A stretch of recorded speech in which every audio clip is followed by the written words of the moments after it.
The sound of breaking glass pierced the quiet morning as Zara Reynolds watched in horror, while the bank's enforcers tossed her belongings onto the dusty street of Laramie, Wyoming.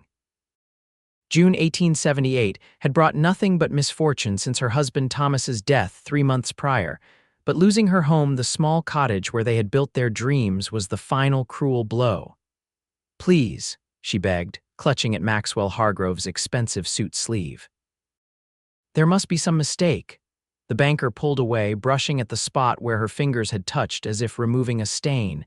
His thin mustache twitched with disdain. "No mistake, Mrs. Reynolds. Your husband's debts are quite clear. The property reverts to the bank, effective immediately."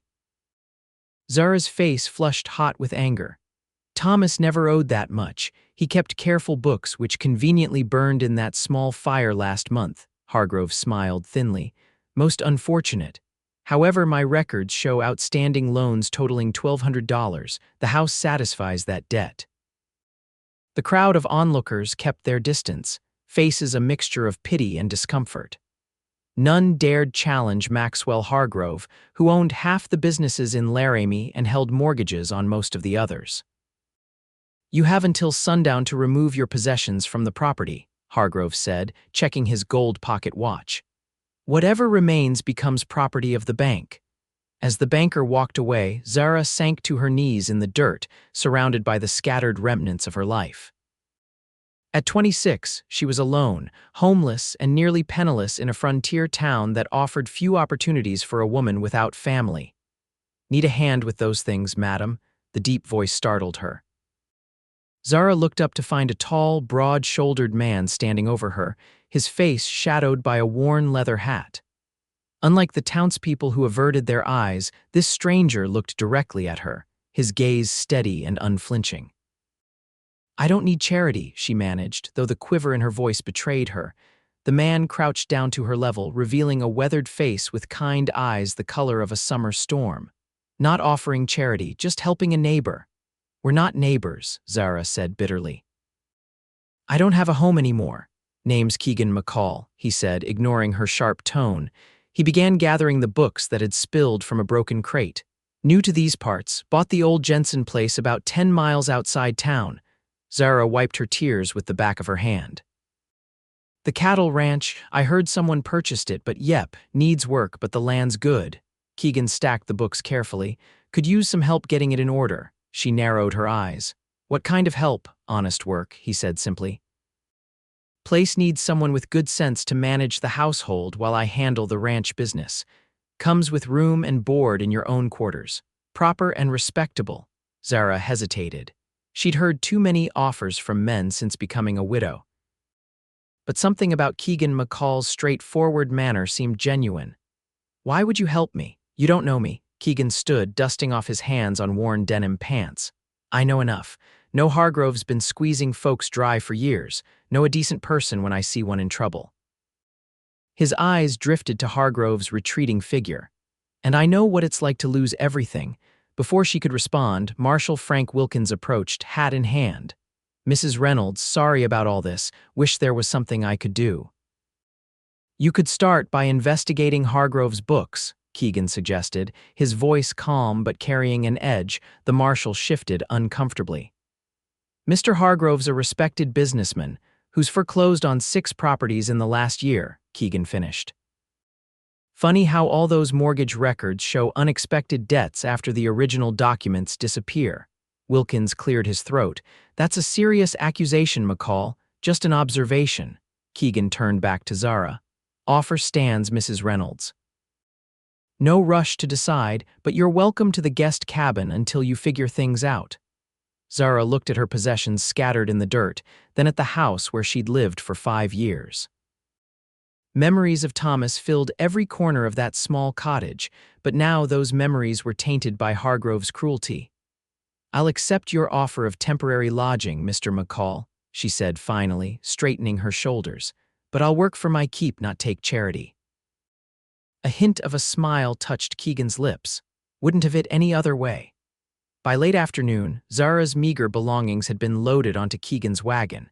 She stood for one last moment before the cottage, memorizing its weathered blue shutters and the rose bushes she'd planted along the walkway. "I'll be back, Thomas," she whispered. "I'll find a way to prove what Hargrove did." As they pulled away, she felt the weight of stares from townsfolk who lined the street. Some offered sympathetic nods, others averted their eyes. Maxwell Hargrove watched from the porch of his bank, a satisfied smile playing across his thin lips.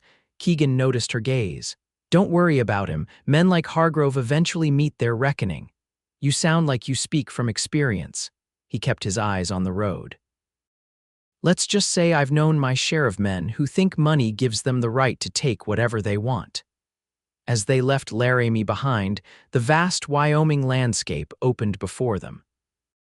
Rolling hills covered with prairie grass stretched toward distant mountains, the late June sun casting long shadows across the land.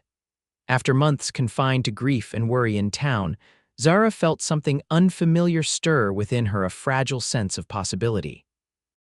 "It's beautiful," she murmured, taking in the wild expanse. "That it is," Keegan agreed. "First time I saw this country, knew I'd found home." "Where were you before Wyoming?" "Texas mostly. Drove cattle up the Western Trail a few seasons. Before that, served in the war." He didn't specify which side. "Wandered a while after." Zara studied his profile, strong jaw covered with several days' stubble, straight nose that looked to have been broken at least once, lines at the corners of his eyes that spoke of squinting into the sun. He wasn't handsome in the conventional way of Laramie's merchants or the dandies who passed through on the railroad, but there was something compelling about his quiet strength. "What about you?" he asked. "How'd you end up in Laramie?" "Thomas and I came from Missouri 5 years ago." He had dreams of opening a mercantile. The memory brought a sad smile. "We nearly succeeded too until he took ill last winter." Keegan nodded, letting her speak without interruption. "Pneumonia," she continued. "By spring he was gone. I managed for a while with seamstress work, but then Hargrove appeared with papers showing loans I never knew existed. And the original documents disappeared in a small fire at our storage shed. Convenient, as you noted." The wagon crested a rise, revealing a valley below. A creek wound through the center, lined with cottonwoods. Nestled among them stood a weathered but solid 2-story ranch house, a large barn, and several outbuildings. To the north, cattle grazed on the lush summer grass. "It's not much yet," Keegan said, "but it will be." The guest cabin proved to be a snug, one-room structure near the main house. Though simple, with a bed, table, stove, and wash basin, it was clean and solid. Keegan carried in her trunks while Zara assessed her new temporary home. "We'll unload the rest tomorrow," he said, pausing at the door. "Kitchen in the main house is stocked if you're hungry. I usually turn in early, up before dawn." "Thank you, Mr. McCall. I'll be ready to start work in the morning," he nodded. "Get some rest, Mrs. Reynolds. Tomorrow's soon enough to figure out the rest."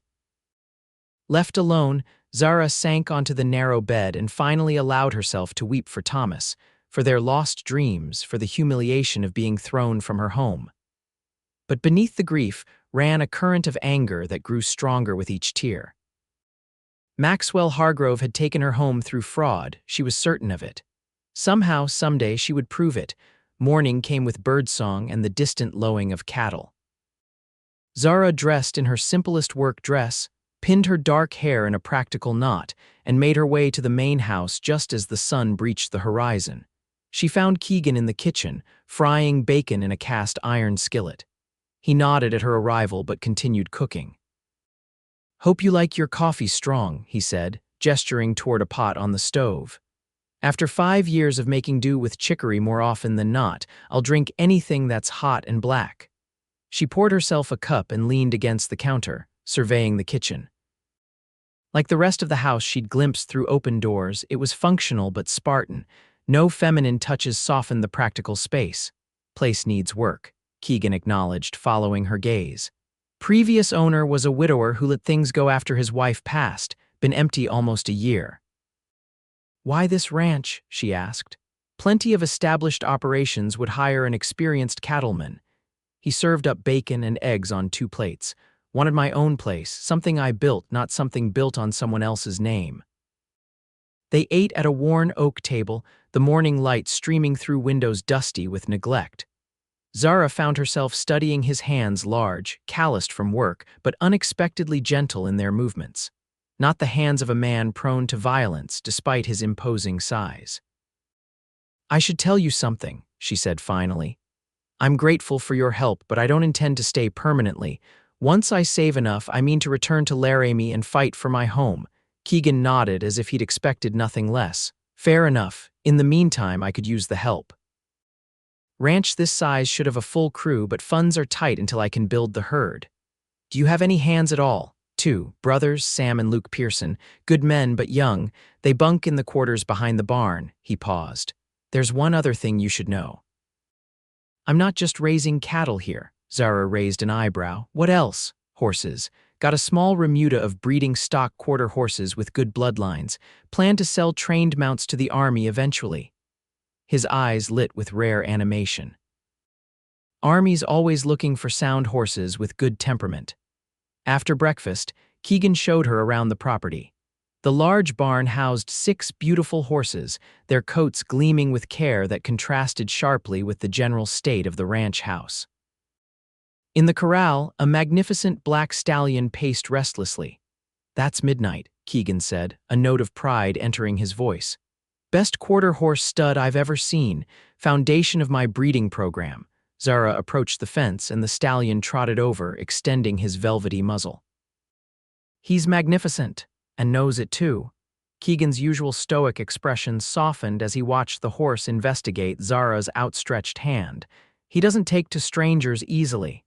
"I've always loved horses," she admitted. "Thomas was allergic, so we never kept any in town, but my father raised them back in Missouri." They continued to the cattle pastures where the Pearson brothers were mending fence. Both tipped their hats respectfully when Keegan introduced Zara. Sam, the elder at perhaps 20, had a friendly, open face, while 17-year-old Luke radiated gangly energy.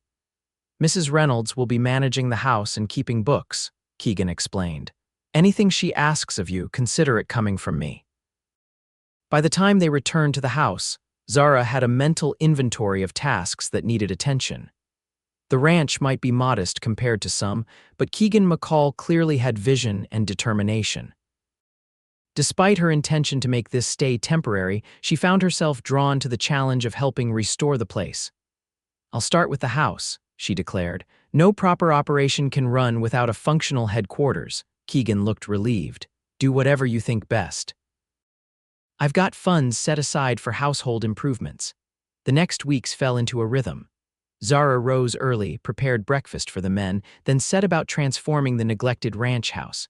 She scrubbed floors, washed windows, beat rugs, and ordered supplies from the general store in Laramie. Keegan gave her free rein, merely nodding approval as the house gradually became a home. July brought scorching heat that baked the prairie brown. Zara took to bringing water to the men as they worked, observing how Keegan taught the Pearson brothers with patient instruction rather than harsh commands. She noticed how the cattle responded to his calm presence, how even the skittish horses settled when he entered the barn. One evening, as sunset painted the sky in spectacular oranges and purples, Zara brought coffee to the porch where Keegan sat mending tack. "Beautiful, isn't it?" she said, nodding toward the horizon. "Best show on earth, and it's free every night." He accepted the coffee with a nod of thanks. "House is looking good, hardly recognize it. Wait until the curtains arrive next week." She settled into the chair beside him. "I hope I haven't overstepped with all the changes." "It's your home too, for now at least, should reflect that." The casual words struck Zara unexpectedly. Home.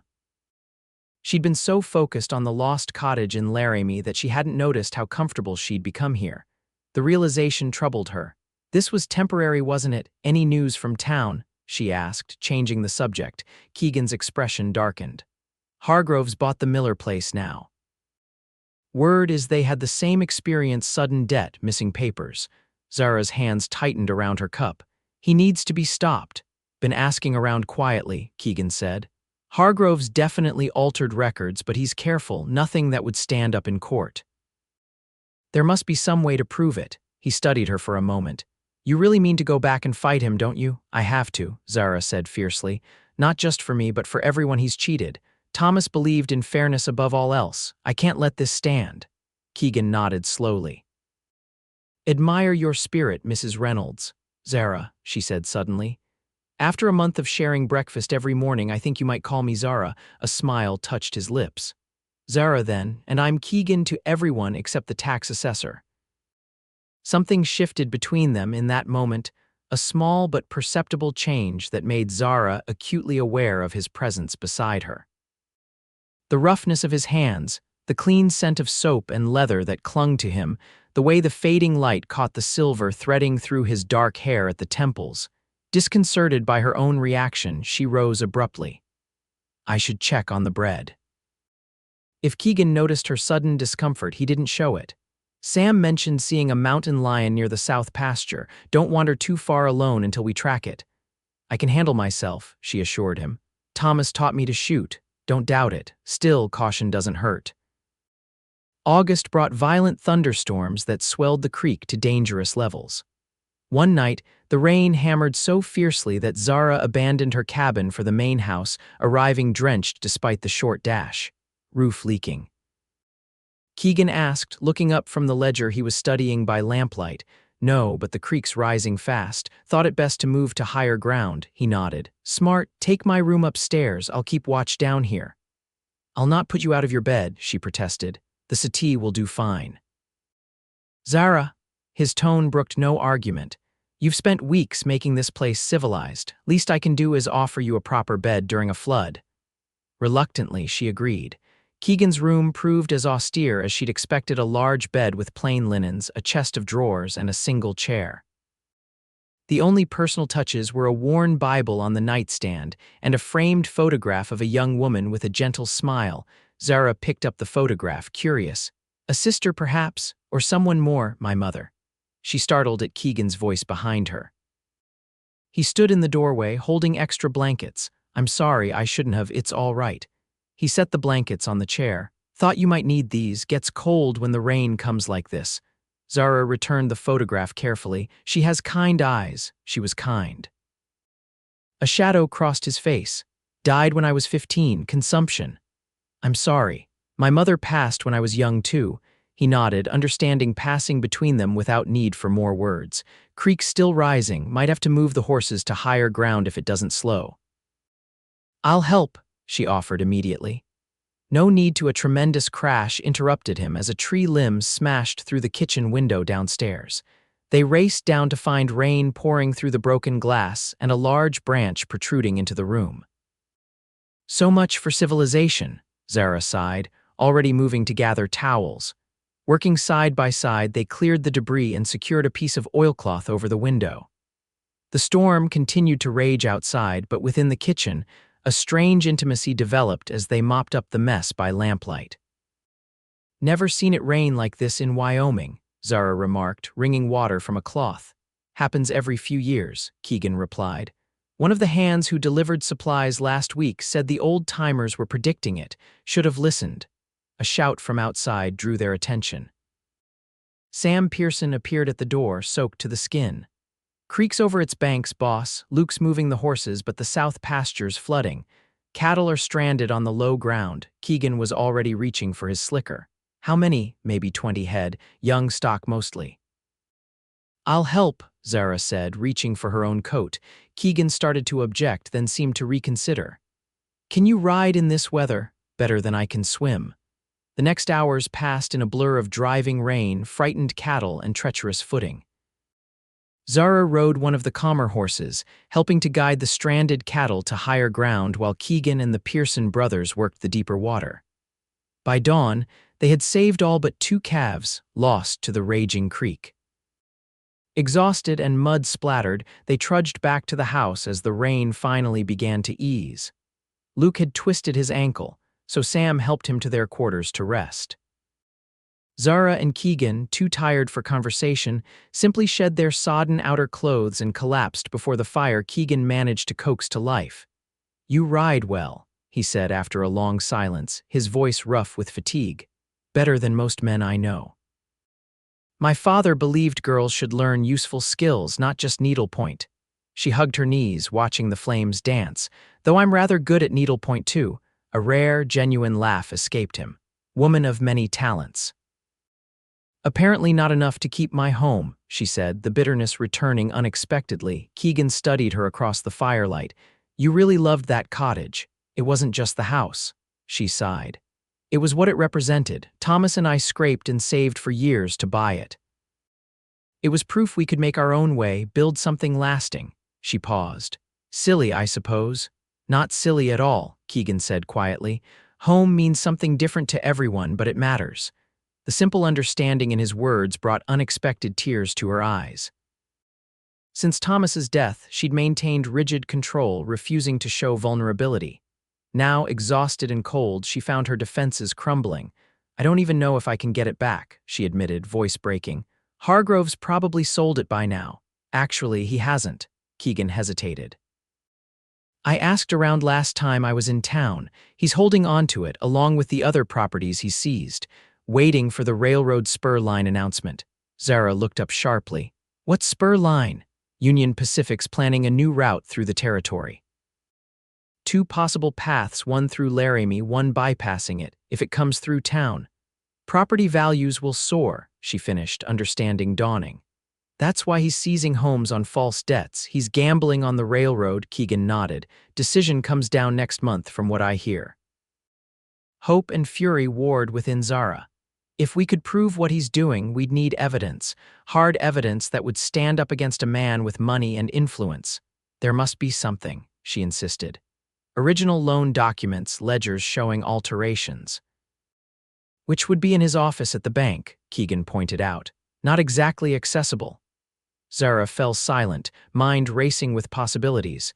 The rain had stopped completely now, leaving only the occasional drip from the eaves and the crackle of the fire. You should get some sleep, Keegan said finally, rising stiffly. Been a long night. She nodded, suddenly aware of how close they'd been sitting, how intimate the conversation had become.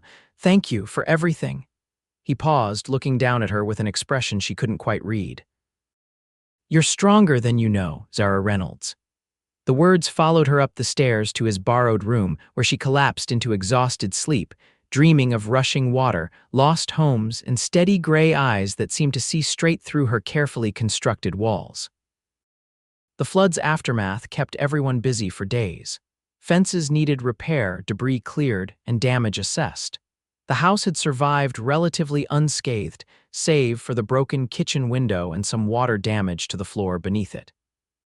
Zara threw herself into the recovery work alongside the men, earning newfound respect from Sam and Luke. More surprising was her own growing attachment to the ranch. She found herself planning improvements, envisioning how the place would look come spring, as if her future included seasons beyond the present. You're good with the horses, Keegan observed one evening as she helped groom the mare she'd ridden during the flood rescue. Midnight actually wins when you approach. He's a charmer, she said fondly, patting the stallion in the next stall. Reminds me of my father's best horse, all dignity and fire. Ever thought of raising horses yourself? The question caught her off guard. No, I suppose not. That was my father's dream, not mine. And what is your dream?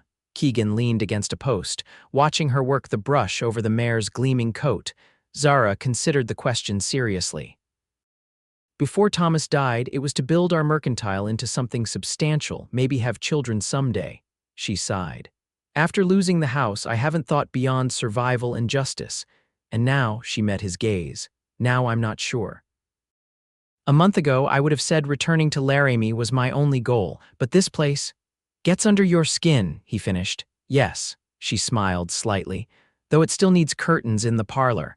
September brought cooler temperatures and decisions that could no longer be postponed. The railroad announcement was expected any day, and Zara knew she needed to act before Hargrove could profit from his schemes.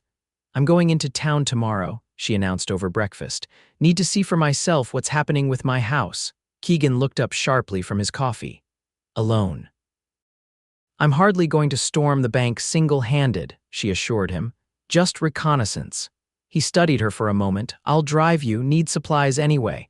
She started to object, then reconsidered. Having Keegan along might actually help people talk freely around him, and he'd proven adept at gathering information quietly. They set out at dawn the next day, the wagon loaded with wool and hides to trade. The road to Laramie had dried from the August rains, making for easier travel than Zara had expected. As they drove, she found herself sharing stories of her childhood in Missouri, of her father's horse farm and her mother's gardens. "We never had much money," she admitted, "but there was always food on the table and books to read. Books were scarce where I grew up," Keegan said. "My mother taught school before she married, though, made sure I could read and cipher." "And your father," a shadow crossed his face. "Ran off when I was 10, left my mother with a failing farm and 3 children to feed."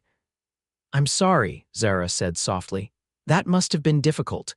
Made me determined to never leave anyone who depended on me," he said, eyes fixed on the horizon. "And to have my own place that couldn't be taken away."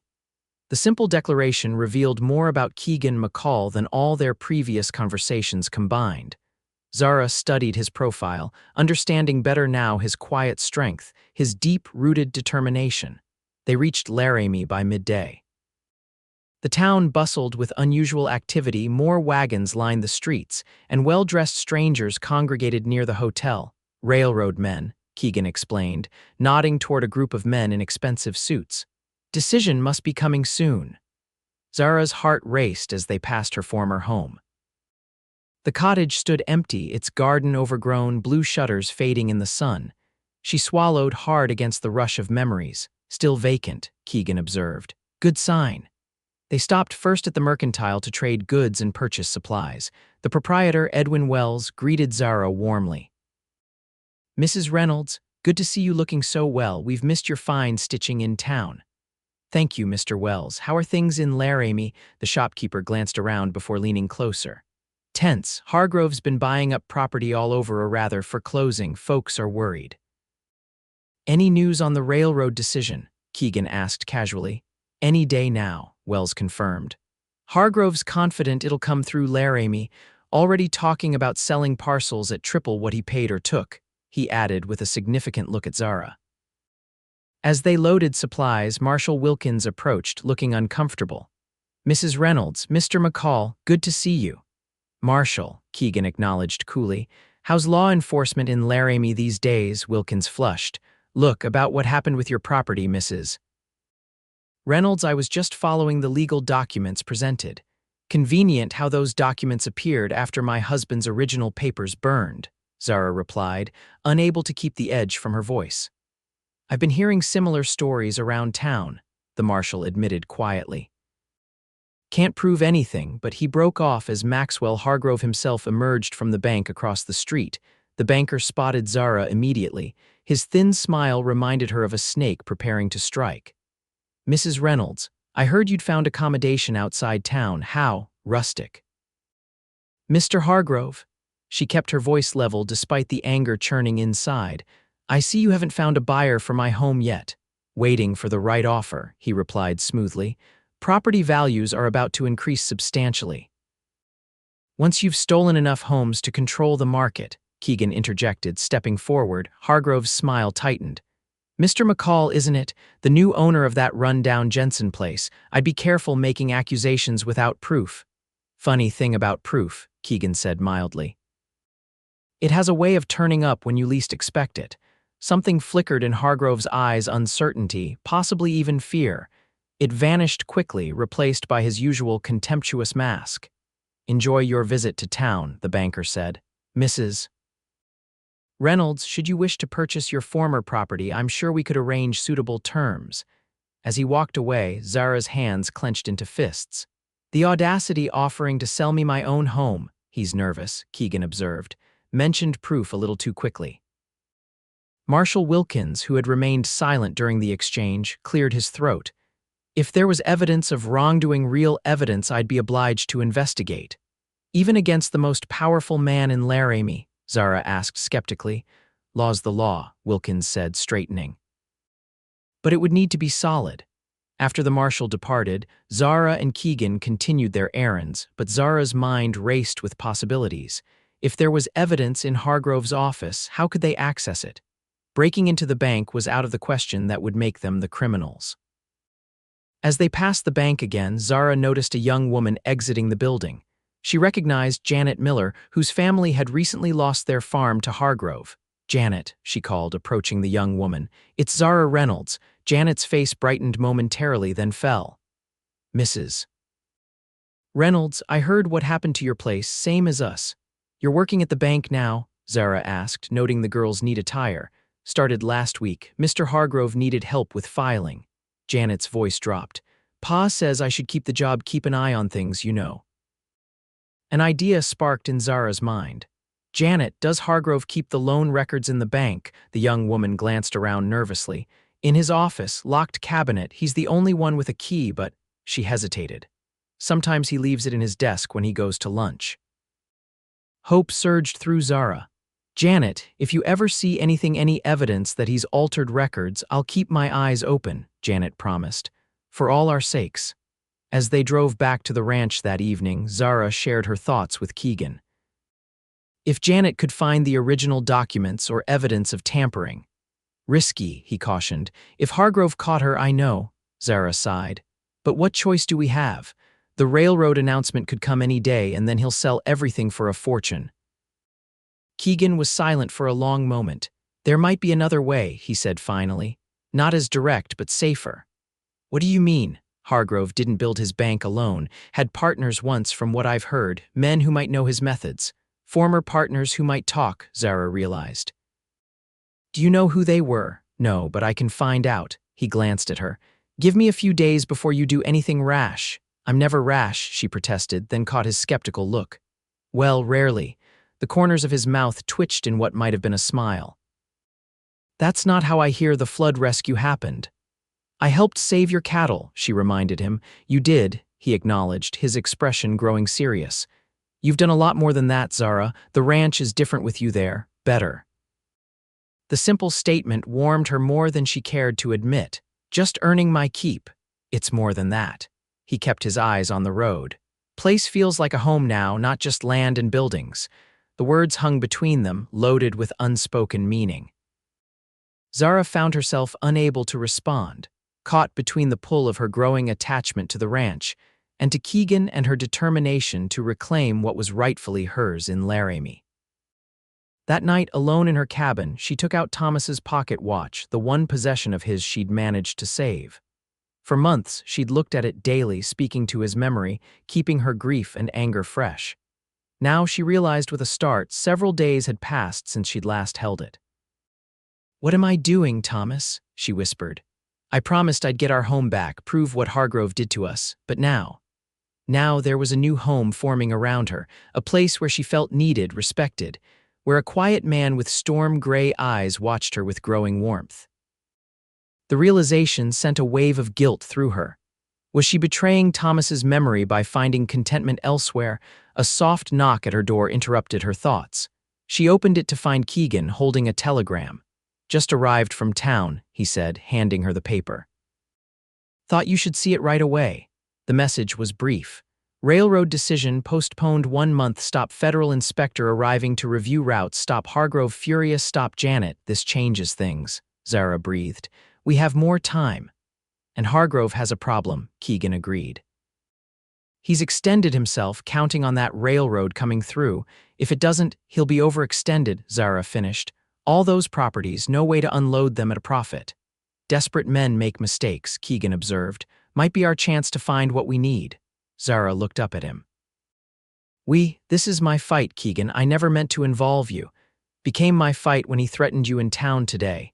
His voice was quiet but firm.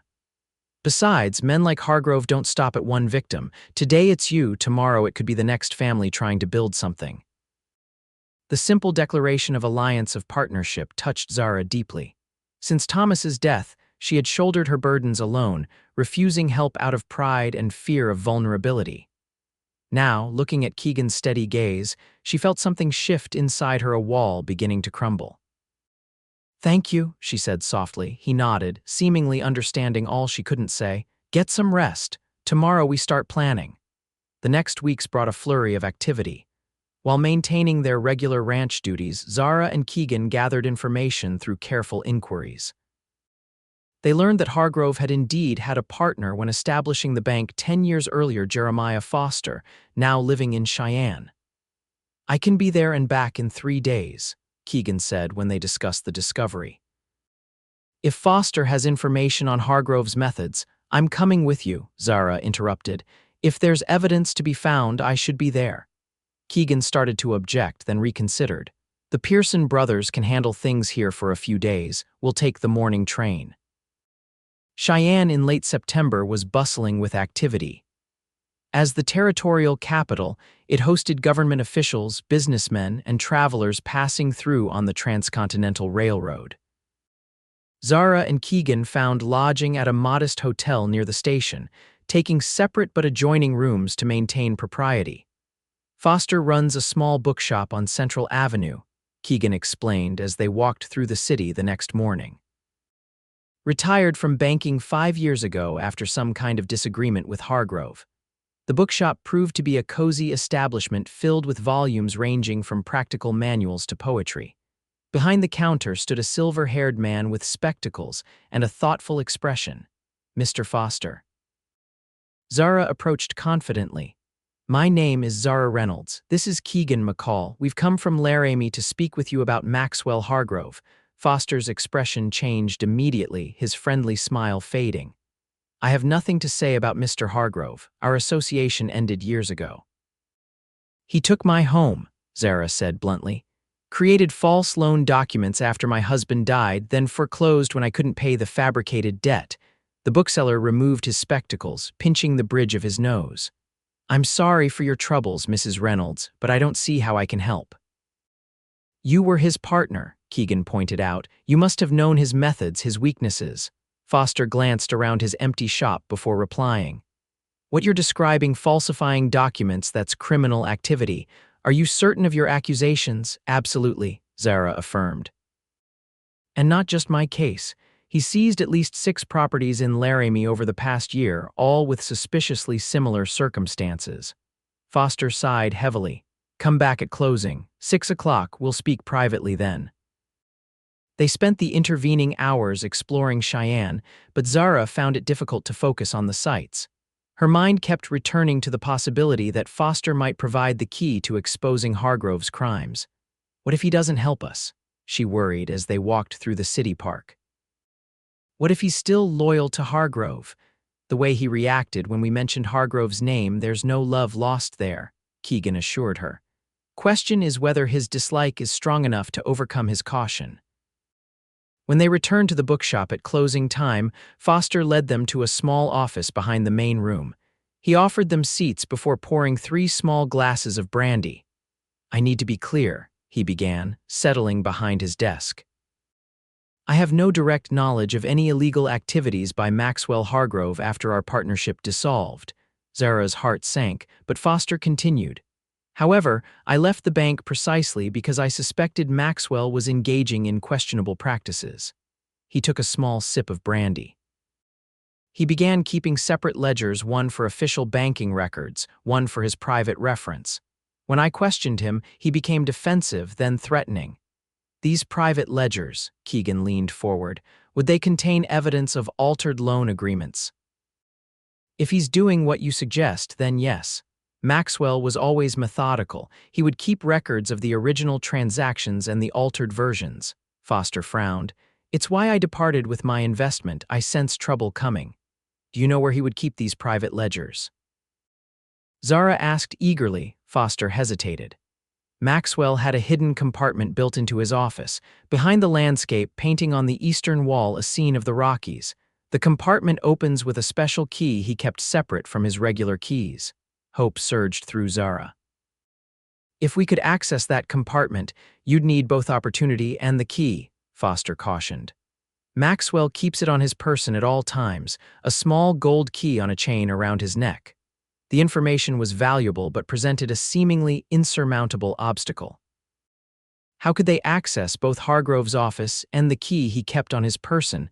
As they thanked Foster and prepared to leave, the bookseller offered one final piece of information. Maxwell has one significant vulnerability: pride.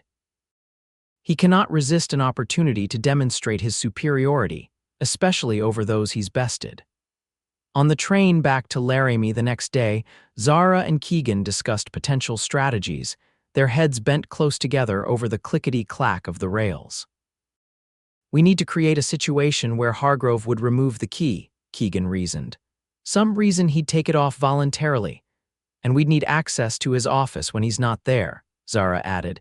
"Janet might help with information, but I can't ask her to risk her position or worse." They fell silent, both contemplating the challenges ahead. Zara found herself acutely aware of Keegan's proximity, the warmth of his arm against hers in the narrow train seat, the clean scent of his freshly laundered shirt. Over the past months, he had transformed from stranger to ally to something more difficult to define, something that made her heart beat faster when he looked at her with those thoughtful gray eyes. "What happens after?" Keegan asked suddenly. "If we succeed, get your house back, what then?" The question caught Zara off guard. She had been so focused on exposing Hargrove and reclaiming her home that she hadn't thought beyond that goal.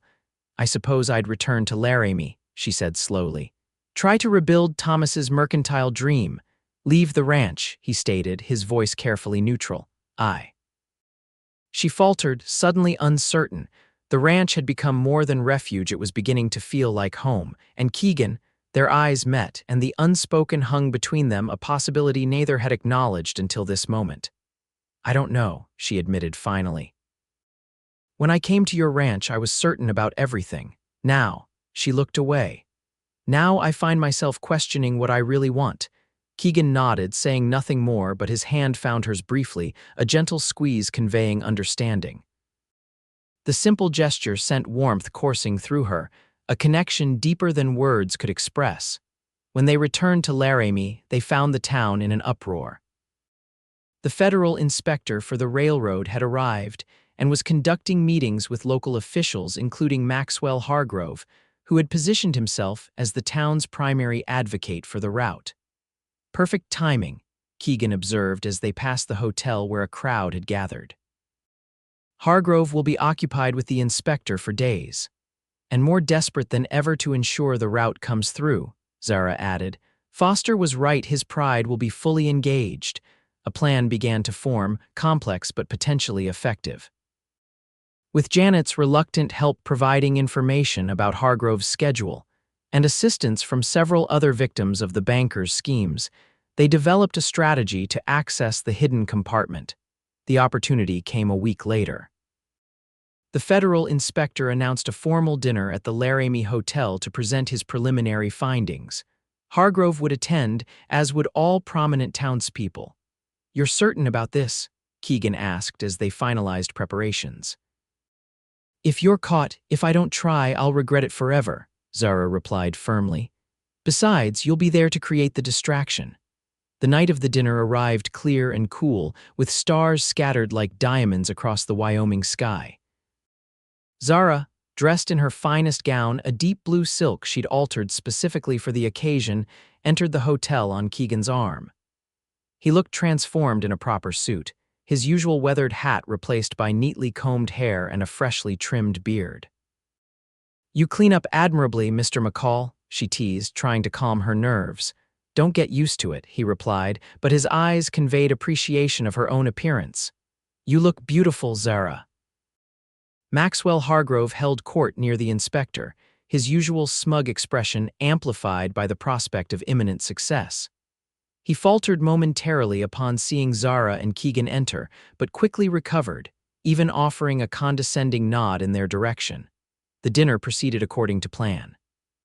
While Keegan engaged the inspector in a lengthy discussion about the comparative merits of different railway routes, drawing Hargrove into increasingly heated defenses of the Laramie option, Zara excused herself, as if visiting the ladies' parlor. Instead, she slipped out a side door and hurried to the bank, where Janet waited nervously with the spare key to the front door. The young woman's hands trembled as she passed it over. 20 minutes until the night watchman makes his rounds," Janet whispered. "Be careful, Mrs. Reynolds." Zara entered the darkened bank, making her way to Hargrove's office by the light of a small, shielded lantern. The landscape painting Foster had described hung prominently on the eastern wall, a garish rendition of the Rocky Mountains at sunset. Moving it aside revealed a small, almost invisible seam in the wooden paneling. Zara examined it carefully, finding the keyhole exactly where Foster had indicated. Now came the most difficult part: she had no key. What she did have, however, was knowledge gleaned from her father, who had once shown her how to pick simple locks when they'd lost the key to the tack room. Using a hairpin and a slender tool Keegan had fashioned for her, she worked at the mechanism, heart pounding with every small click. After what seemed an eternity, the panel swung open, revealing a small compartment containing several ledger books and a stack of documents. Zara worked quickly, examining each item by lantern light. What she found exceeded her expectations: not only Hargrove's private accounting of his scheme, but copies of the original loan documents he had claimed were destroyed. Her own mortgage agreement was there, showing a fully paid balance, alongside similar documents for the Millers and other families. Most damning of all was a small notebook in which Hargrove had meticulously recorded his alterations: amounts changed, documents forged, even bribes paid to ensure silence. Hands shaking with excitement and fear, Zara quickly copied the most incriminating entries and tucked the original documents for her property into her reticule. She closed the compartment, replaced the painting, and slipped out of the office just as the night watchman's footsteps sounded in the outer room. Pressing herself into a shadowed alcove, she held her breath as the watchman passed, his lantern swinging just feet from where she stood. Once he turned the corner, she slipped out the way she had come, locking the door behind her. Janet waited anxiously across the street. "Did you find it?" "Everything we need," Zara confirmed, her voice trembling with suppressed excitement. "Thank you, Janet. You should return to the hotel now separately from me." Back at the dinner, Keegan's eyes found hers the moment she re-entered the room. The slight nod she gave him caused his shoulders to relax visibly. He extricated himself from conversation with the inspector and made his way to her side. "Successful shopping trip," he murmured, offering his arm. "Very," she whispered back. "Let's not stay much longer." As they prepared to leave, Maxwell Hargrove intercepted them near the door, his thin smile failing to disguise his suspicion. "Leaving so soon, Mrs. Reynolds?" "The inspector hasn't even announced his preliminary findings." "I find I have a headache," Zara replied smoothly. "Too much excitement, perhaps." Hargrove's eyes narrowed. "Curious timing. I noticed you were absent for quite some time." "Are you monitoring my movements now, Mr. Hargrove?" she asked, meeting his gaze steadily. Keegan stepped forward slightly. "Is there a problem?" For a tense moment, Hargrove seemed poised to escalate the confrontation. Then, apparently thinking better of it with so many witnesses present, he stepped aside. "Not at all. Good evening to you both. We'll speak again soon, I'm sure." The threat in his voice was unmistakable, but Zara felt only triumph as they departed. In her reticule lay the means to not only reclaim her home, but to bring Hargrove's entire scheme crashing down around him. The next morning, Zara and Keegan met with Marshal Wilkins, presenting the evidence they had gathered. The marshal's expression grew increasingly grim as he reviewed the documents. "This is extensive," he said finally. "Criminal activity on a scale I've never seen in Laramie." "Will you act on it?" Keegan pressed. Wilkins straightened. "I'll need to telegraph the territorial authorities, but yes, this can't be ignored." Events moved swiftly after that. By afternoon, Maxwell Hargrove found himself confronted by the marshal and two deputies at the bank. Customers watched in shock as the prominent banker was escorted out, protesting his innocence even as his face drained of color. "This is outrageous," he blustered. "These documents are forgeries Mrs. Reynolds is trying to steal from the bank." "The territorial prosecutor will sort that out," Wilkins replied calmly. "The judge arrives next week for circuit court." As word spread through Laramie, other victims of Hargrove's scheme came forward with their own stories.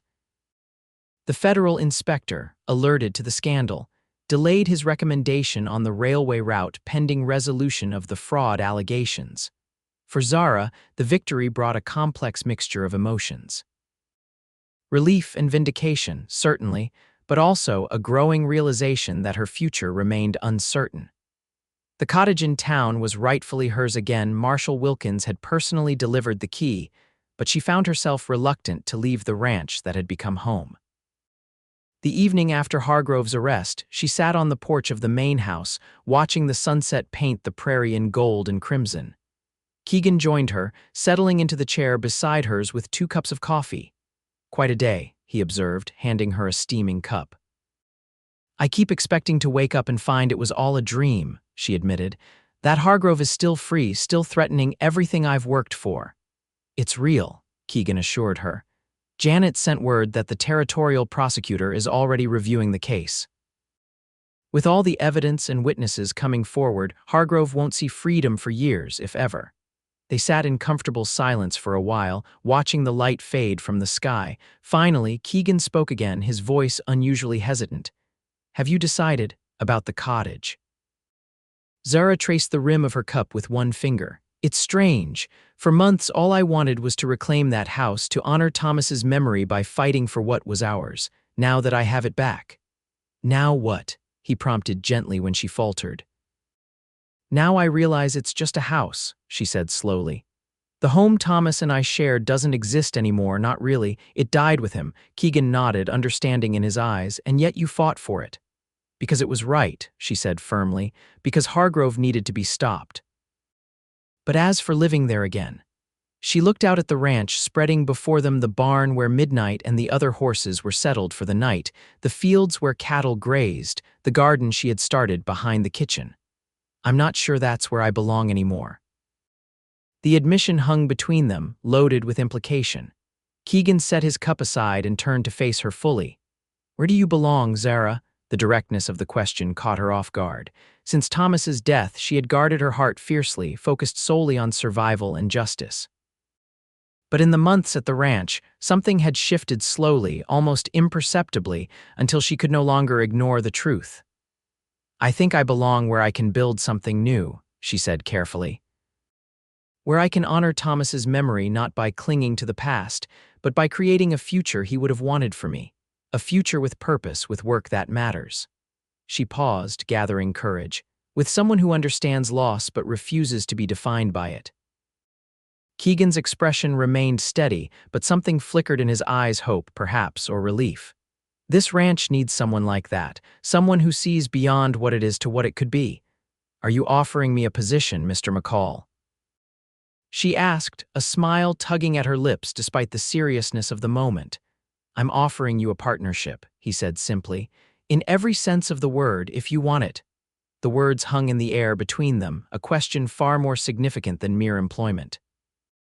Zara felt the last barriers around her heart crumbling as she acknowledged the truth she had been avoiding for weeks, that her feelings for Keegan McCall had grown from gratitude to respect to something much deeper. "I'd need certain assurances," she said, her voice steadier than she felt. "That my opinions would be valued, that decisions would be made together." "Wouldn't have it any other way," he replied. "This place has been different since you arrived. Better, more like a home than just land and buildings." He paused, then added quietly, "I've been different too." "I've noticed," she said softly. "The man who offered me shelter that day in Laramie would never have spoken so many words at once." A rare, full smile transformed his weathered face. "You bring out the talker in me, apparently." "Keegan," she said seriously, "I'm not looking to replace Thomas. What we had was special, and I'll always honor his memory." "I'd never ask you to forget him," Keegan assured her. "Our pasts make us who we are. I'm just asking if there's room in your future for something new, for us." Zara looked out at the ranch again, seeing not just what it was, but what it could become: the horses they could raise, the cattle they could breed, the home they could build together.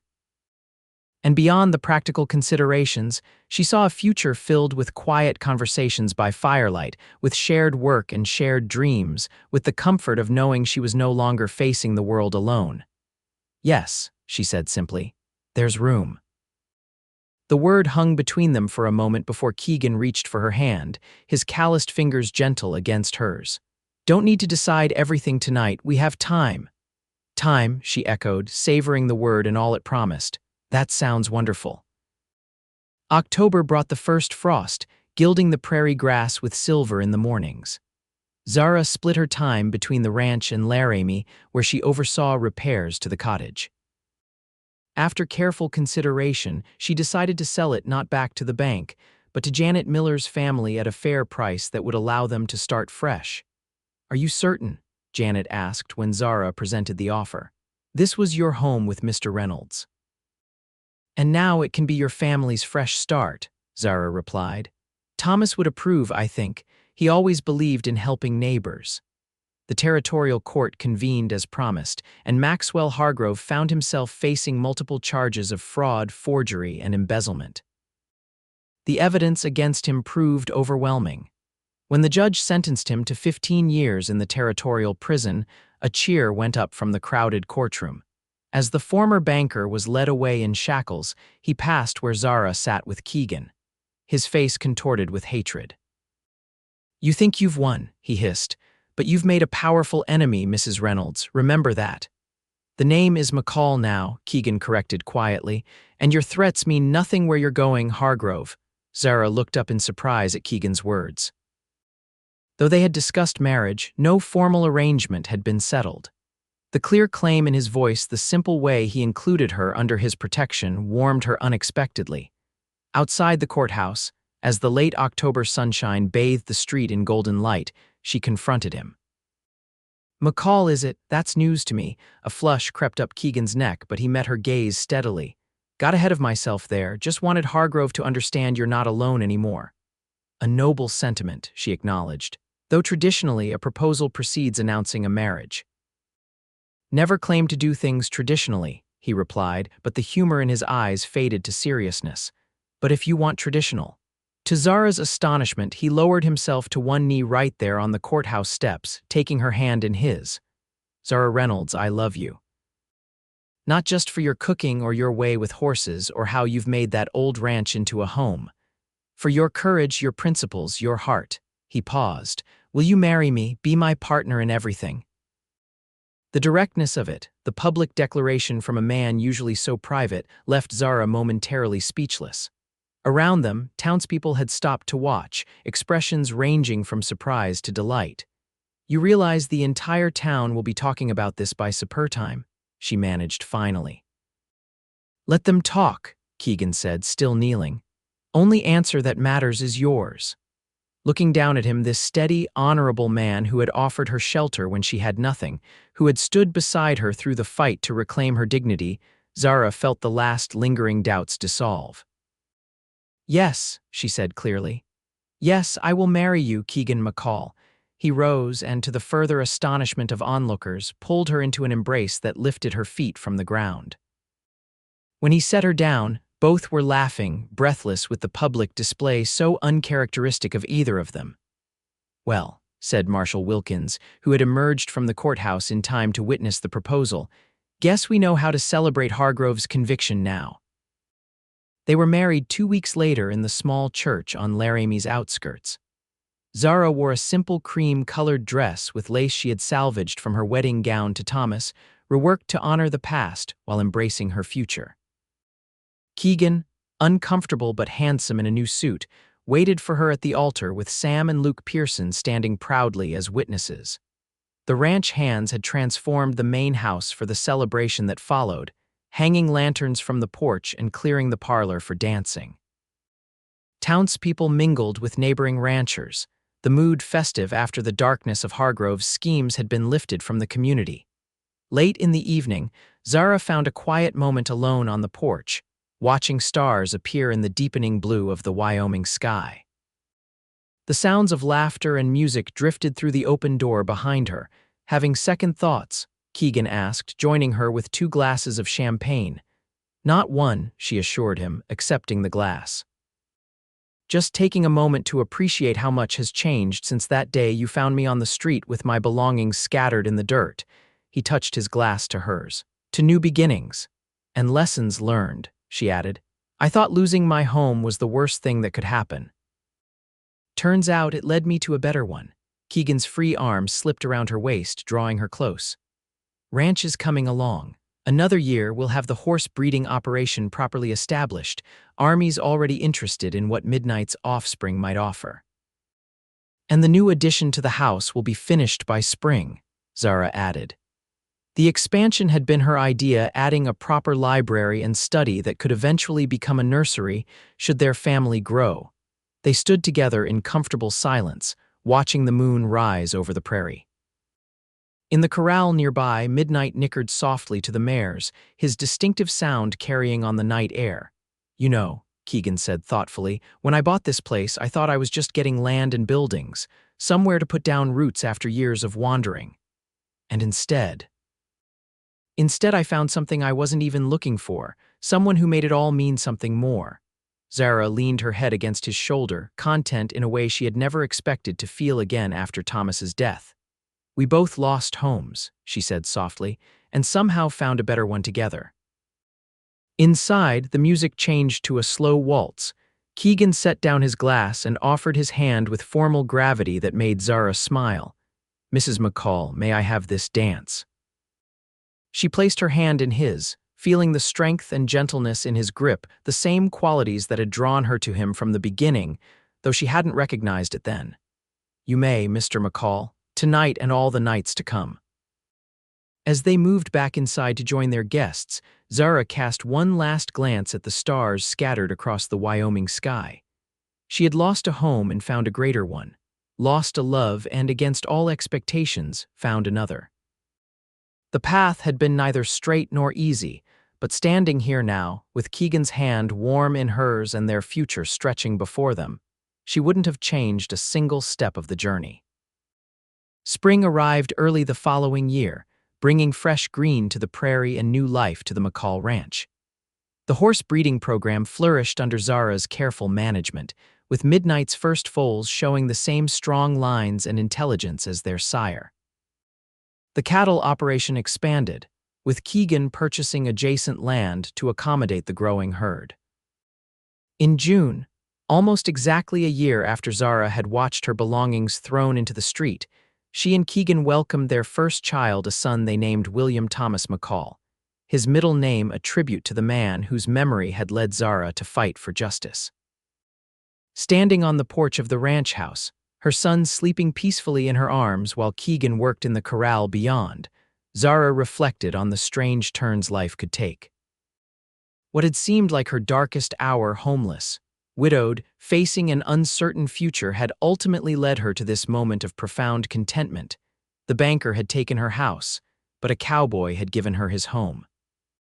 And in doing so, had helped her build something far more valuable than the cottage she had lost, a future filled with purpose, partnership, and love.